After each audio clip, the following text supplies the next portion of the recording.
Eu sou Acelino Contalfenas, sou professor da Universidade Federal de Viçosa, sou engenheiro florestal formado aqui na UFV, mestre em fitopatologia pela Universidade de Viçosa e PhD em patologia florestal pela Universidade de Toronto. Hoje nós vamos abordar um tema bem interessante para a eucaliptocultura, ou seja, como minimizar os estresses bióticos e abióticos na eucaliptocultura brasileira.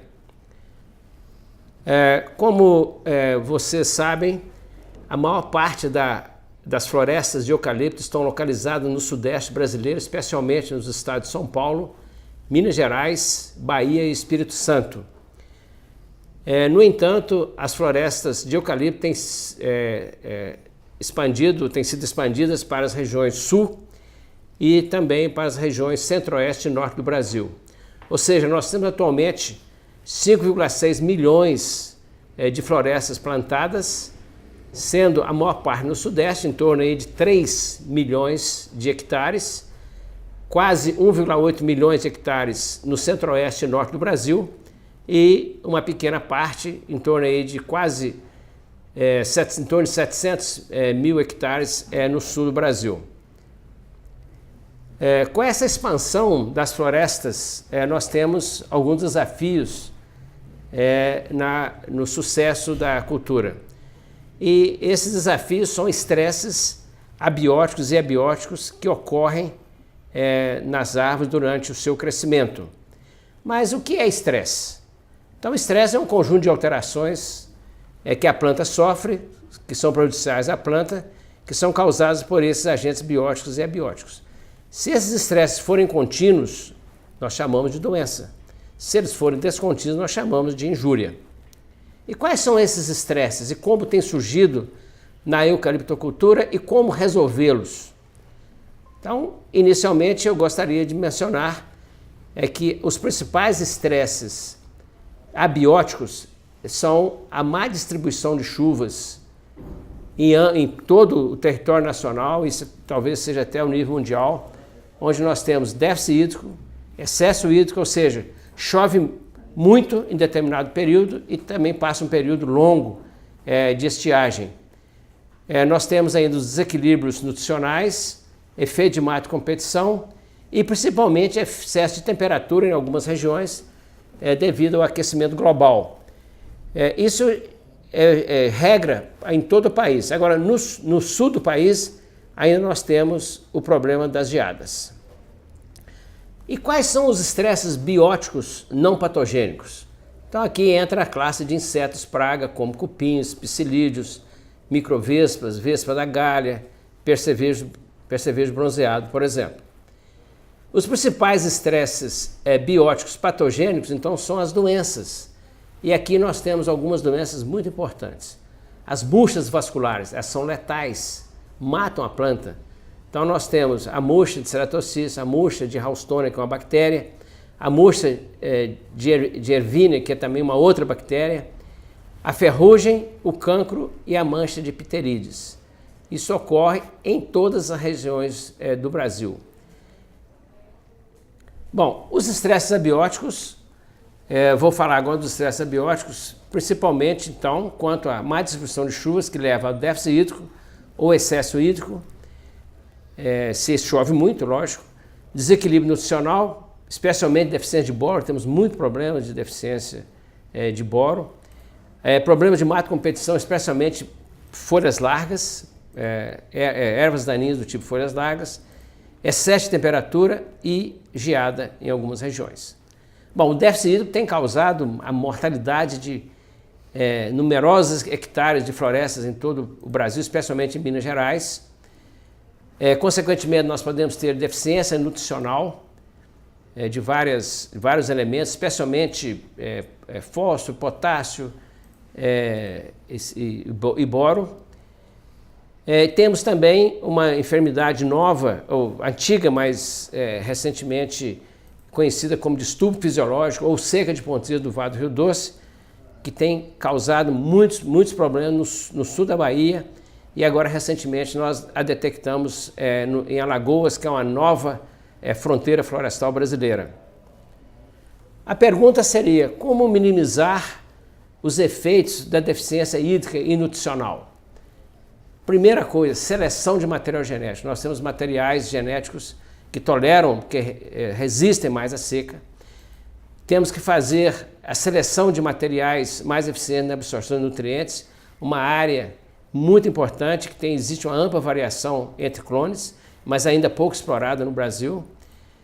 Obviamente, as técnicas de manejo de preparo do solo, subsolagem, que facilitam a penetração e o desenvolvimento radicular, isso é muito importante para minimizar o estresse hídrico. E, obviamente, a adubação com base em análise química do solo e o monitoramento e suplementação mineral com base em análises químicas foliares. Então, isso é fundamental para reduzirmos os estresses de deficiência hídrica e nutricional. Outro problema que eu gostaria de levantar aqui é o marco de competição. É lógico, isso é muito problema, o eucalipto é uma cultura e nós precisamos de controlar o mato, como qualquer cultura. E um dos grandes desafios é o quê? São as ervas daninhas de espécies tipo folhas largas, que não existem moléculas ou herbicidas registrados, ou existem poucos registrados para combater essas ervas daninhas. Então isso é um grande desafio e as empresas de agroquímicos precisam realmente investir nessa linha. Bom, outro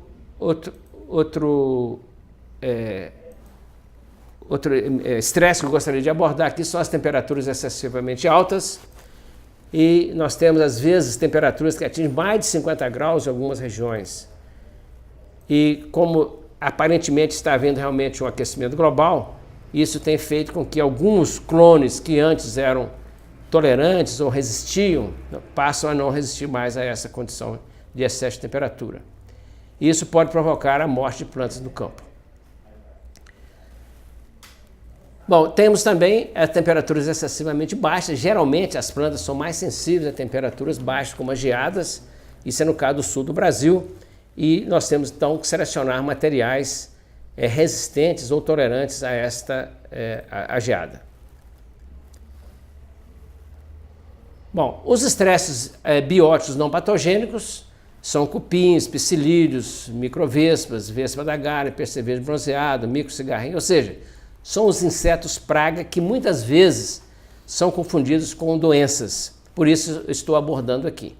Há algumas espécies de cupins que atacam as raízes da planta e levam a planta à morte, e muitas vezes é confundido com uma enfermidade.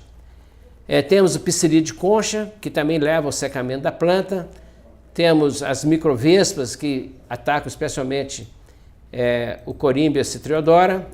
Tem uma vespa da galha, que é uma praga recentemente introduzida no Brasil, que tem causado danos significativos na eucaliptocultura nacional. E o percevejo bronzeado, que talvez seja um dos mais comuns aí nos plantios de eucalipto, especialmente na época seca. E também temos a microcigarrinha, que ataca, né, as mudas em viveiro. Como mitigar ou como reduzir os danos pelos insetos? Primeira coisa, fundamental, adoção de barreiras fitossanitárias mais eficientes para evitar ou retardar a introdução dessas novas pragas. Cada ano, ou quase sempre, estamos tendo aí a introdução de uma nova praga na eucaliptocultura nacional. É importante também desenvolver agentes de controle biológico, isso é muito importante, e registro de novas moléculas de inseticidas. Então essas são as maneiras de mitigar ou minimizar as perdas causadas por insetos praga.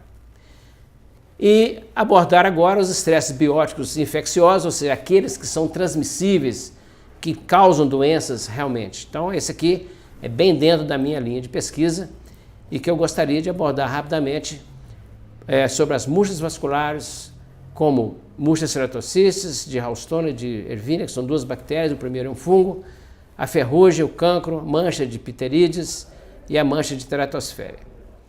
Bom, a murcha causada por Ceratocystis fimbriata é uma doença muito importante na eucaliptocultura nacional, porque ela é letal, ela mata as plantas.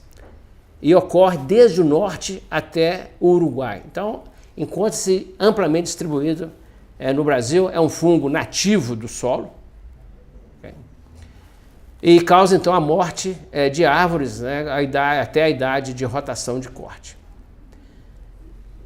Esse fungo tem uma ampla gama de hospedeiros, infecta outras plantas como o kiwi, como a seringueira, como a mangueira, como a batata doce. Recentemente encontramos inclusive em pequi. Muito importante esse patógeno. Em teca, tem causado grandes perdas em teca, tornando a madeira de má qualidade para a serraria, porque ele causa uma mancha na madeira, além de matar as plantas do campo. Muito importante. Em mangueira, não é florestal, mas é árvore, né? E também causa a morte da mangueira. Quais são os principais danos causados por ceratocistes? Primeiro, a morte da planta. Isso é fundamental, né? Lembrar que essa doença mata, é letal. Reduz o crescimento em torno de 58%, são os trabalhos nossos de pesquisa aqui na UFV, e há também um aumento do consumo de produto químico para o branqueamento da madeira, da polpa de celulose em torno de 45%, e reduz o crescimento, a produção de celulose em torno de 13,7%. Ou seja, é um fungo que, segundo o nosso falecido professor Gomide, levaria à falência qualquer empresa de papel e celulose. E, obviamente, reduz também o valor da madeira para a serraria, porque a madeira fica manchada. Bom, há perdas significativas de crescimento, isso aí daria um prejuízo aí, considerando um clone muito produtivo no sul da Bahia, daria um prejuízo aí de 900 hectares de área plantada desse clone.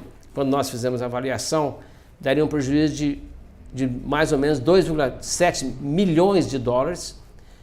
E se agregarmos valor da madeira para a celulose, teríamos um prejuízo de em torno de 3 vezes esse valor. Ou seja, é uma enfermidade de alto impacto na eucaliptocultura nacional, além também de reduzir a produção de carvão vegetal.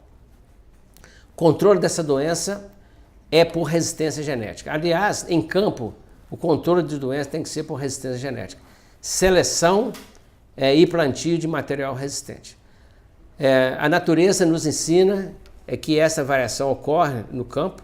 Então nós temos muitas vezes talhões de clones resistentes e talhões de clones suscetíveis lado a lado, mostrando que esse é o caminho para a seleção do material. Obviamente nós não vamos deixar isso para o campo, nós fazemos essa seleção em laboratório, fazendo as inoculações sob condições controladas.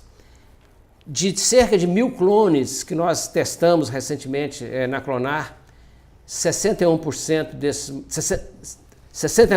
desses clones foram resistentes e 31 foram suscetíveis à doença. Ou seja, é possível você selecionar material resistente para plantio comercial. Uma outra enfermidade letal é a murcha bacteriana, que ocorre principalmente em solanáceas como tomate, batata, e muito importante também na eucaliptocultura porque mata a planta. Bom, a outra murcha bacteriana é causada por vinipsídeo, ou causa também a seca de ponteiros de eucalipto. O sintoma mais comum realmente é a seca de ponteiros, mas também pode levar a murcha ou murchamento e morte da planta no campo.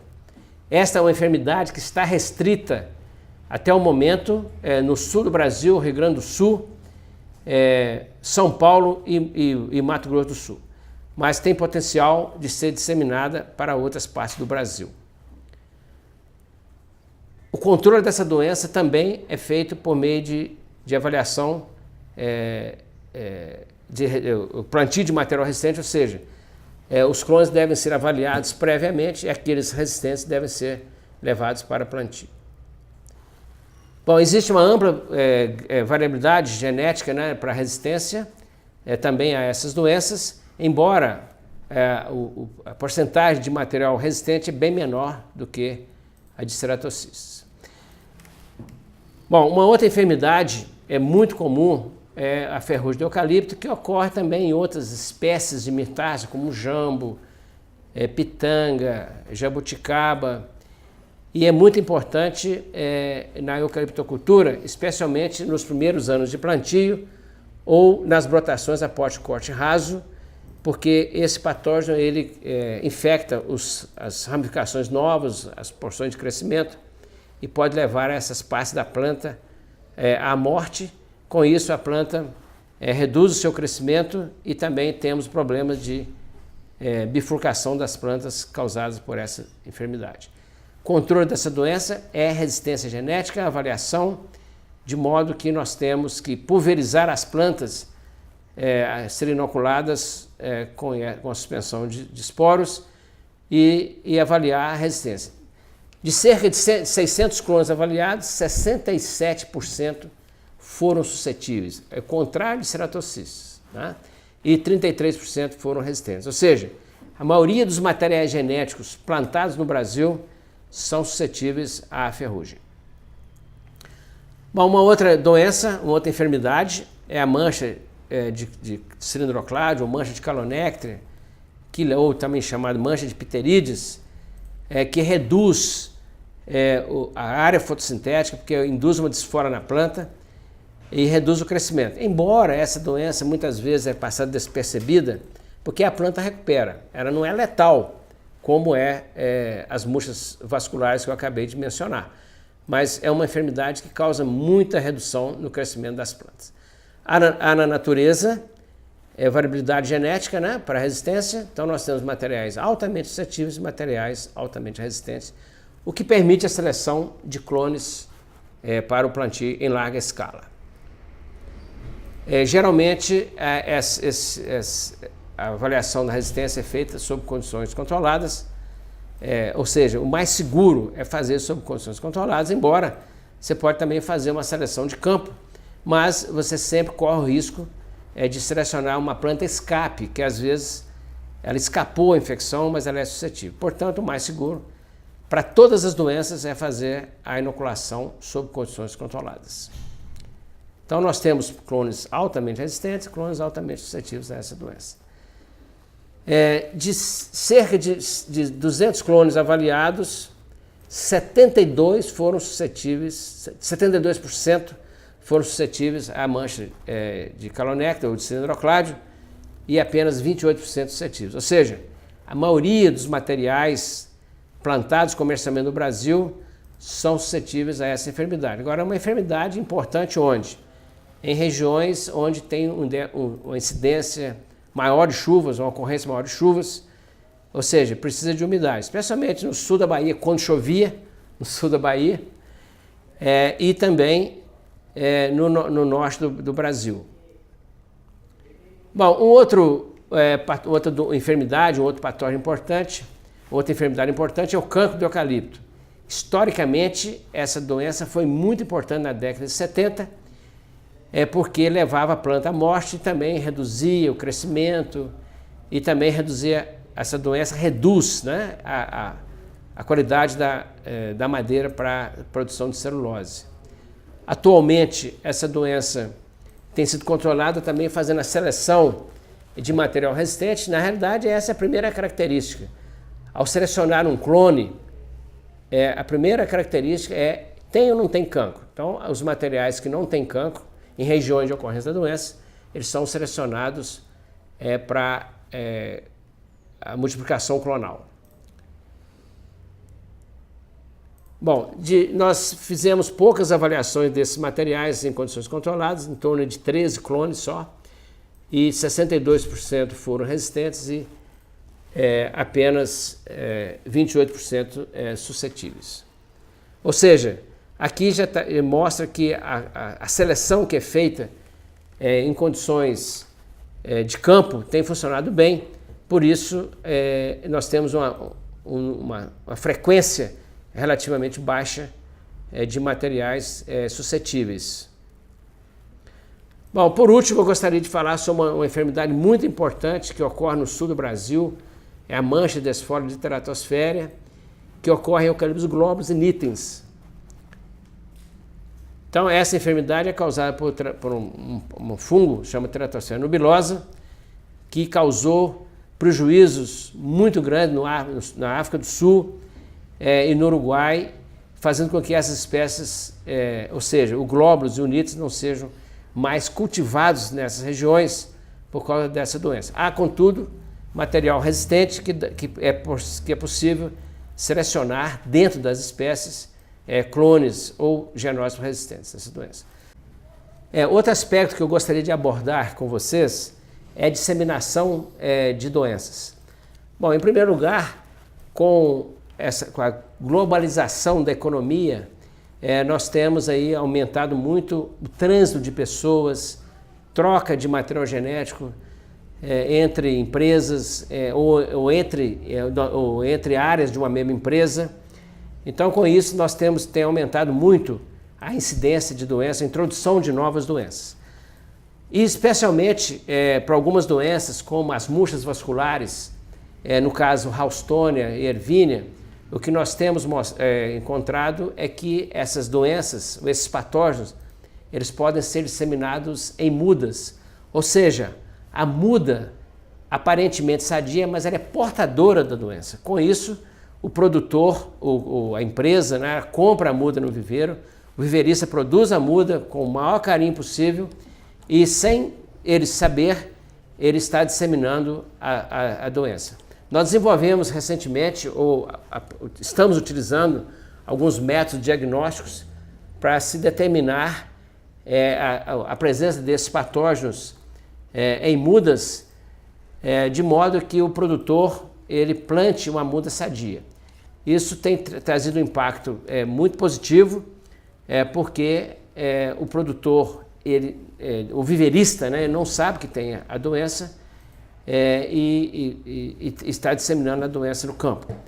Então, é uma área interessante. Nós estamos desenvolvendo os kits diagnósticos à base de testes sorológicos, que dá uma precisão muito grande na diagnose precoce da muda ainda em viveiro. Ou seja, é fundamental que as empresas e que os produtores, quem planta eucalipto, exigir um certificado de sanidade da muda, porque muitas vezes ele está trazendo uma muda aparentemente sadia, mas ela é portadora de uma determinada doença que vai trazer prejuízos significativos na cultura anos depois. Vocês podem se perguntar o que está acontecendo com as florestas, com essas mudanças climáticas? Déficit hídrico? Doenças? Então, na realidade, o que acontece? Com a má distribuição de chuvas, tem um período as chuvas chovem intensamente, isso cria uma condição favorável à incidência de doença, e depois vem um período de intenso déficit hídrico, e isso debilita as plantas ficam fisiologicamente debilitadas e podem, com isso, tornar mais vulneráveis à incidência de doenças. Bom, uma outra pergunta que vocês podem estar fazendo é como desenvolver novos clones resistentes a doenças e produtivos, lógico. Como eu falei durante a minha apresentação, a maioria dos clones hoje são urograndes, ou seja, híbridos de urofila com grandes, e com isso muitos desses clones são suscetíveis a várias doenças, como eu mostrei. Então, a solução para isso é avaliar a resistência das matrizes ou dos genitores nos palmares de sementes e direcionar os cruzamentos controlados a fim de gerar novas combinações gênicas ou novos clones resistentes à doença. Isso deve ser feito em ambiente controlado, ou seja, de modo que você saiba o que você está polinizando, ou seja, fazer a polinização de um clone resistente, por exemplo, com um clone suscetível de alta produtividade. Ou seja, o futuro, sem dúvida, é a geração de novos clones com novas combinações gênicas para sairmos do tradicional urograndes. Há um programa grande agora aí também dos corímbias, que de alta densidade, resistentes ao distúrbio fisiológico e de madeira de alta densidade, que com certeza vai trazer ganhos significativos. Portanto, gostaria de resumir aqui, para finalizar, como minimizar os riscos de doenças bióticas em plantações de eucalipto. Monitoramento de incidência de doenças em cada área de plantio fundamental. Evitar o plantio de áreas extensas com o mesmo clone, isso é muito importante. Plantio de clones resistentes selecionados sob inoculação em condições controladas. Evitar a seleção de campo apenas, porque podemos ter clones escape à doença, suscetíveis, mas escape à doença. Outro fator importantíssimo é determinar a variabilidade na população do patógeno, porque pode ser que haja suplantação da resistência, então nós temos que entender a variabilidade na população do patógeno e, claro, gerar novos clones com novas combinações gênicas, porque atualmente a maioria dos nossos clones são urograndes e nós temos que introduzir outras espécies, outros clones para ampliar essa base genética e dar maior sustentabilidade à eucaliptocultura nacional. Bom, eu gostaria por último de informar que em outubro de 2017 nós lançamos um curso de pós-graduação online, totalmente online, denominado de Avanços no Manejo Integrado de Pragas em Culturas Agrícolas e Florestais. Esse é fruto de uma parceria entre a nossa empresa, a Clonar Resistência a Doenças Florestais, o Grupo NIS de Varginha e a UFV. Esse curso ele será dado por um seleto grupo de professores aqui da UFV, ou seja, é uma parceria aqui também com a UFV. Então, esse curso promete muito e com certeza vai trazer ganhos significativos aí para melhorar a formação dos profissionais que militam na área florestal e também agronômica, o curso de abrangência florestal e agronômica. Os interessados neste curso, eles poderão acessar o nosso site, que é www.agropos.com.br, e o nosso telefone é 319-8327-9951. Aguardamos vocês todos interessados neste curso, que vai ser realmente de excelente qualidade e vai contribuir muito para a formação dos profissionais que militam nas áreas da agronomia e florestas. Deu 23, falta 7. Bom, por fim, eu gostaria de agradecer a participação aqui nesse congresso e deixar o meu e-mail, aalfenas@ufv.br, e meu telefone está sempre à disposição, é o 319-8707-2940, que é também o WhatsApp. Beleza.